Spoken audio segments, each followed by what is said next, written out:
اچھی مجلس اور بری مجلس ہی برابر نہیں ہو سکتے. اچھی مجلس دا اثر اچھا ہوے گا، بری مجلس دا اثر برا ہوے گا. میرے دوستوں، بادشاہ سلامت دا بیٹا بڑا ہی نیک تہجد گزار اللہ والیاں دے کول بیٹھدا سے. مجلس والوں نے کہا، وزیر جو ہوتے ہیں بادشاہ کے بعد بیٹھنے والے چمچے، شکایتیں لگانے لگے کہ تیرا بیٹا تو ہمیں ذلیل کر رہا ہے، آپ کو ذلیل کر رہا ہے. عاجزانہ لباس اور بڑا فقیرانہ لباس پہن کر گھومتا ہے، اور اس کا چال چلن دیکھیے کیسا ہے. اس طرح شہزادے رہتے ہیں. ہارون الرشید رحمت اللہ علیہ نے بیٹے کو بلایا. بیٹا حاضر مجلس ہوا. کہا، بیٹا یہ دربار والے، یہ میرے وزراء کیا کہہ رہے ہیں کہ تو ہمیں ذلیل کر رہا ہے، شہزادوں کی طرح تو کیوں نہیں رہتا، ایسے کپڑے کیوں پہنتا ہے. لڑکے نے بڑا جملہ بولا، بلکہ بولا نہیں، کہا بھی ٹھہریے. پرندہ بیٹھا تھا دیوار پہ. اس لڑکے نے پرندے کو اشارہ کیا کہ ادھر آ. پرندہ آ کر اس کے ہاتھ پر بیٹھ گیا. پرندہ آ کر اس کے ہاتھ پر بیٹھ گیا. بادشاہ سارا دیکھ رہا ہے، وزراء بیٹھے دیکھ رہے ہیں کہ یہ بچہ کیا کر رہا ہے. پھر اس لڑکے نے کہا کہ اے پرندے، واپس اپنی جگہ چلا جا، واپس اپنی جگہ چلا جا. پرندہ واپس اپنی جگہ چلا جاتا ہے. پھر وہ لڑکا مخاطب ہوتا ہے کہ ابا جان آپ کب تک دنیا میں پڑے رہیں گے. حالانکہ اس کے ابو جان بھی بڑے ہی نیک تھے. بادشاہ سلامت ہارون الرشید بہت نیک تھے، لیکن لڑکا ولایت کے اندر، اللہ کی محبت کے اندر آگے جا چکا تھا. ہر ایمان والا برابر نہیں ہوتا. بعض ایمان والے اپنے ایمانیات کے اندر، اعمال کے اندر ترقی کرتے ہیں، تقوی کے اندر کاملیت حاصل کر لیتے ہیں، عبادات کے اندر بڑھ جاتے ہیں. اس لیے لڑکا آگے جا چکا تھا اللہ کی محبت کے اندر. تو اس نے کہا، اے ابا جان آپ کب تک دنیا کی لذتوں میں پڑے رہیں گے، اور آپ مجھے کہتے ہیں کہ تو کیسے لباس پہنتا ہے. میری اگر یہ آپ کو حالت پسند نہیں ہے تو میں یہاں سے چلا جاتا ہوں، میں یہاں سے چلا جاتا ہوں. وہ وہیں سے نکلا، اپنی والدہ محترمہ کے پاس گیا اور کہا کہ اماں جان میں یہاں سے جا رہا ہوں، میرے ابو کو یہ میری زندگی پسند نہیں آ رہی، میرا رہنا پسند نہیں آ رہا، تو میں چلا جاتا ہوں. تو بچہ چلا گیا. والدہ نے جاتے ہوئے اسے ایک انگوٹھی بہت قیمتی دی، اور بھی کچھ چیزیں دی، بھی یہ بیٹا لے جا.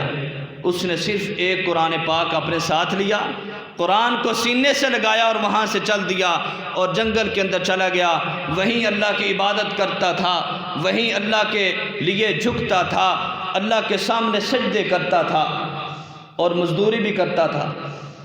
اس قصے کو بیان کرنے والے شخص ابو عامر رحمت اللہ علیہ وہ کہتے ہیں کہ میں نے اپنا کام کچھ کروانا تھا تو میں مزدور ڈھونڈ رہا تھا. کسی نے بتایا کہ وہ بچہ بھی مزدوری کرتا ہے، اس کے پاس چلے جاؤ. میں اس کے پاس گیا، میں نے اس سے بات کی کہ تو مزدوری کرے گا. اس نے کہا کیوں نہیں کریں گے. اس نے کہا بھائی ٹھیک ہے، کتنی مزدوری. اس نے کہا میں اتنی مزدوری لوں گا. اس نے کہا چلو ٹھیک ہے. اس کو لے کر چلا گیا، اس سے کام کروایا. شام کو اس کو مزدوری کچھ زیادہ دینی چاہیے، کیونکہ اس ابو عامر کہتے ہیں کہ میں نے دیکھا اس نے کام بہت زیادہ کیا ہے، کام ہے بہت زیادہ کیا ہے، میں نے مزدوری زیادہ دینی چاہیے. اس بچے نے انکار کر دیا. اس نے کہا کہ نہیں، جتنی مزدوری طے ہوئی تھی میں اتنی لوں گا. سبحان اللہ کہہ دیں. تو اس نے وہ مزدوری لی اور چلا گیا. کچھ دن، دوسرے دن پھر میں نے اس کو بلایا کہ تم پھر آؤ کام کرو. ابو عامر کہتے ہیں کہ میں بڑا حیران تھا کہ اس بچے نے کام اتنا زیادہ کیسے کیا ہے، اور کام اس نے 2-3 آدمیوں کے برابر کیا ہے اکیلا. میں دیکھوں تو صحیح ہے کیسے کام کرتا ہے. تو میں نے اس کام پر لگا دیا. چھپ کر میں دیکھنے لگا، بڑا ہی عجیب منظر تھا. میں حیران رہ گیا کہ بچہ اینٹ اٹھاتا ہے، رکھتا ہے اور گارا ڈالتا ہے، اور باقی اینٹیں خود بخود اڑ کر لگ رہی ہیں. وہ گارا لگاتا ہے، اینٹ اڑ کر پھر اوپر آ جاتی ہے، دیوار مکمل ہو جاتی ہے۔ سبحان اللہ کہہ دیں۔ جو اللہ کے ولی ہوتے ہیں اللہ کی مدد ان کے ساتھ ہوتی ہے، جو اللہ والے ہوتے ہیں اللہ کی مدد ان کے ساتھ ہوتی ہے، جو نیک ہوتے ہیں اللہ کا تعاون، اللہ کی مدد، معاونت، نصرت ان کے ساتھ ہوتی ہے۔ اس طریقے کے ساتھ وہ کام کرتا تھا اور کئی لوگوں کے برابر کام کر دیا کرتا تھا۔ شام کے وقت پھر وہ جانے لگا تو میں نے اور زیادہ پیسے دینے چاہے، اس نے انکار کر دیا کہ نہیں چچا جان جتنی مزدوری طے ہوئی تھی میں اس سے زیادہ نہیں لوں گا۔ وہ چلا جاتا ہے اور پھر صرف ہفتے کے اندر 2 دن کام کرتا تھا، باقی سارے دن اللہ کی عبادت کرتا تھا۔ میرے دوستو، جو آدمی کام اگر تھوڑا کرے اور حلال روزی کمائے، اللہ اس کی کمائی میں برکت ڈال دیتے ہیں، اللہ اس کے کام میں کیا ڈال دیتے ہیں؟ برکت ڈال دیتے ہیں۔ تو یہ ابو عامر کہتے ہیں میں اس کو پھر لینے کے لیے گیا، ابھی بچہ بہت نیک ہے اور کام بڑا اچھا کرتا ہے، لیکن ملا نہیں مجھے۔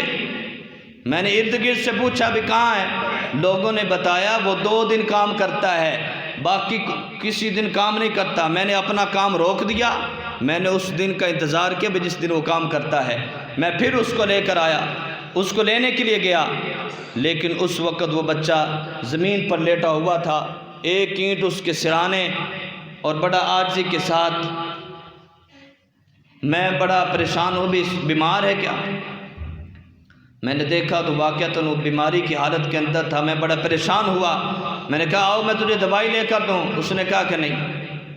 اس نے کہا تیری اور کوئی خواہش؟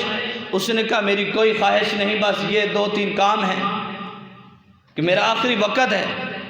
اے ابو عامر، آپ یوں کرنا، مجھے غسل دینا اور میرا کفن دفن کا انتظام آپ نے کرنا ہے، یہ میری انگوٹھی ہے، اسی سے آپ نے انتظام کرنا ہے، اور جو میرے پاس یہ کچھ روپے ہیں جو میری والدہ نے دیے تھے یہ ہارون الرشید بادشاہ تک پہنچا دینا۔ تو میں نے کہا بھی اچھا، یہ امانت ہے تمہاری، میرے پاس رہے گی، میں پہنچا دوں گا۔ تو وہ بچہ وہیں، اس نے اللہ کا نام لیا، کلمہ پڑھا، اور وہیں اس کی موت ہو گئی۔ میں نے اس کے کفن دفن کا انتظام کیا، اسے غسل دیا، کفن دفن دیا، جنازہ پڑھا اور اسے دفن کر دیا۔ پھر بادشاہ کے دربار کے اندر میں حاضر ہوا اور میں نے وہ جا کر چیزیں اس کی پیش کی، وہ قرآن جو اس کے پاس تھا وہ بھی پیش کیا۔ ہارون الرشید، اس نے کہا بھی اچھا تو ملا ہے اسے؟ اس نے کہا وہ کون تھا؟ اس نے کہا وہ میرا بیٹا تھا۔ بادشاہ کی آنکھوں سے بھی آنسو جاری تھے اور ابو عامر کی آنکھوں سے بھی آنسو جاری ہو گئے۔ اس کو آج پتہ چلا تھا کہ یہ بادشاہ کا لڑکا شہزادہ تھا جو اتنا عاجزانہ زندگی گزار رہا تھا۔ میں کہنا یہ چاہتا ہوں